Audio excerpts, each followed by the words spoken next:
Assalamualaikum warahmatullahi wabarakatuh. Halo semua, kalian udah pernah dengar nggak kasus penganiayaan Mario Dandi kepada David?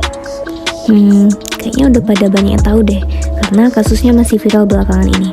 Jadi sekilas info mengenai kasus ini adalah pada akhir Februari lalu terjadi kasus penganiayaan yang dilakukan oleh Mario usia 20 tahun kepada David usia 17 tahun. Mulanya, kejadian penganiayaan ini dilakukan karena adanya motif dendam dikarenakan kabarnya pacar Mario mendapatkan perlakuan tidak baik dari David. Jadi, karena kesal, Mario beserta teman dan pacarnya mendatangi David untuk memberikan pelajaran bersama dengan mobil Jeep Rubicon-nya. Pada saat melakukan penganiayaan, David ditendangi dengan keji dan brutal beberapa kali di bagian tengkuk, wajah, dan kepalanya. Bahkan, pada saat korban sudah terkapar tidak berdaya, Mario masih melanjutkan aksi penganiayaannya tersebut sampai melakukan selebrasi ala Ronaldo setelah menendang kepala David dengan keras. Mario bahkan sempat mengatakan, "Gak takut gua anak orang mati." Dan kejadian tersebut juga direkam oleh teman dan pacar Mario yang sama sekali tidak berusaha untuk menghentikan penganiayaan yang terjadi. Karena aksi tersebut, David sempat mengalami koma selama beberapa hari.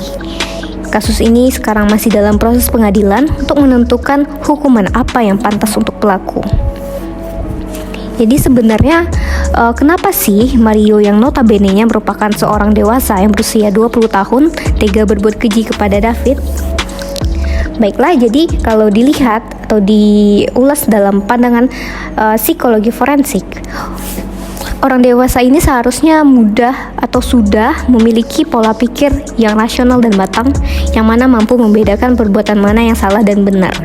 Namun dalam kasus ini, Mario melakukan aksi brutal, bahkan tidak takut hal yang ia lakukan akan membuat orang lain meninggal.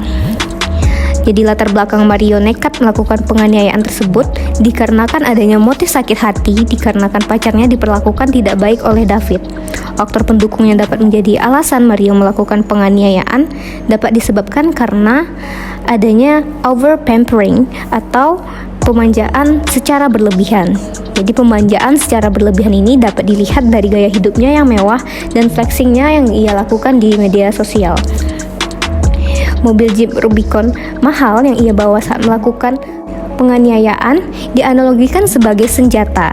Jadi seseorang yang membawa senjata akan mengalami peningkatan rasa percaya diri atau self-confidence, kemudian ia akan merasa lebih jantan, dia akan bersikap impulsif sehingga akan membuat penurunan pemikiran terhadap konsekuensi akan perbuatan yang ia lakukan. Hal ini ditunjukkan oleh ekspresi menyesal yang Mario tunjukkan pada saat melakukan rekonstruksi kejadian. Selain itu, Mario juga mengekspos video penganiayaan yang ia lakukan kepada teman-temannya.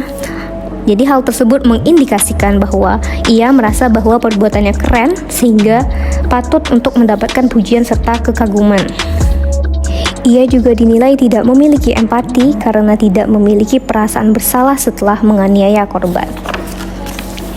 Perilaku yang ditunjukkan oleh Mario seperti tidak adanya empati, agresif, tidak merasa bersalah dan ingin mendapatkan pujian juga berindikasi pada gangguan kejiwaan seperti narsistik ataupun kepribadian psikopatik. Namun, hal tersebut harus diuji lebih lanjut lagi untuk mendapatkan kebenaran yang sesungguhnya.